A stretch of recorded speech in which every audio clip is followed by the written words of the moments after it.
எல்லாருமே டிவியில், நியூஸ் பேப்பரில், சோஷியல் மீடியாலலாம் பார்த்துருப்போம். ரொம்ப வயசானவங்கள அவங்களோட சொந்த பிள்ளைகளோ, இல்ல வந்து சொந்தக்காரங்களோ வந்து கொடுமைப்படுத்துகிறாங்க. சரியா சாப்பாடு குடுக்காம, அவங்களுக்கு போதுமான மருத்துவ வசதி செஞ்சு குடுக்காம, ரொம்ப கொடுமைப்படுத்துறத நம்ம பார்த்துருப்போம். அம் இவங்க வந்து எல்லாருமே வந்து ஒரு காலத்தில நல்ல வேலை செஞ்சு, நல்லா சம்பாதிச்சவங்க தான். ஆனா வந்து எல்லாத்தையும் வந்து பிள்ளைங்களுக்கு அப்படின்னு சொல்லிட்டு எல்லாத்தையும் குடுத்துட்டு, இப்ப அவங்கள டிபெண்ட் பண்ணி வாழ்ந்துட்டுருக்காங்க. ஸோ ஒரு ரிசர்ச்ல என்ன சொல்றாங்க அப்படின்னா, "ஏன் இவங்களெல்லாம் நீங்க கம்ப்ளைண்ட் குடுக்க மாட்டேங்கிறீங்க?" அப்படின்னு சொல்லி கேட்டதுக்கு அவங்க சொல்லியிருக்காங்க, "எப்படிங்க பெத்த பிள்ளைங்களையே கம்ப்ளைண்ட் குடுக்கறது? எப்படிங்க சொந்தக்காரவங்கள பத்தி சொல்றது? அ அதுக்கப்புறம் திருப்பியும் இவங்கள நம்பி தானே வாழ வேண்டியதா இருக்கு." அப்படின்னு சொல்லி பயந்துக்கிட்டு நெறைய பேர் வந்து கம்ப்ளைண்ட்டே குடுக்கறதில்ல.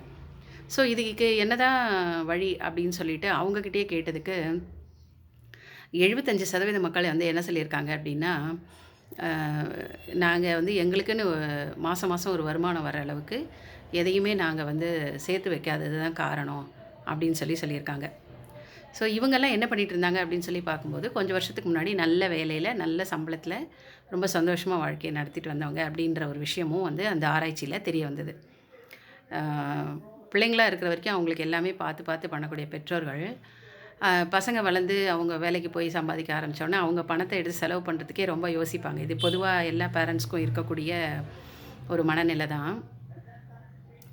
ஆனா வந்து அவங்களுக்குன்னு சில அமௌண்ட்ட வந்து அவங்க சேர்த்து வச்சுக்கணும். எல்லாமே வந்து பிள்ளைங்கள டிபெண்ட் பண்ணி வாழ்றது வந்து எவ்வளோ ஒரு சங்கடமான விஷயமா இருக்கு இல்லையா? ஸோ அட்லீஸ்ட் இவங்க கிட்ட பணம் இருக்கு அப்படின்னு இருந்தா கூட, சொந்தக்காரங்களும் கொஞ்சம் மதிச்சு, அவங்களுக்கு வந்து ஃபிசிக்கலா ஹெல்ப் பண்றது பண்ணுவாங்க இல்லையா? ஸோ இது என்னுடைய கருத்து. இத பத்தி நீங்க என்ன நினைக்கிறீங்க? அப்படின்னு சொல்லிட்டு கமெண்ட் பண்ணலாமா?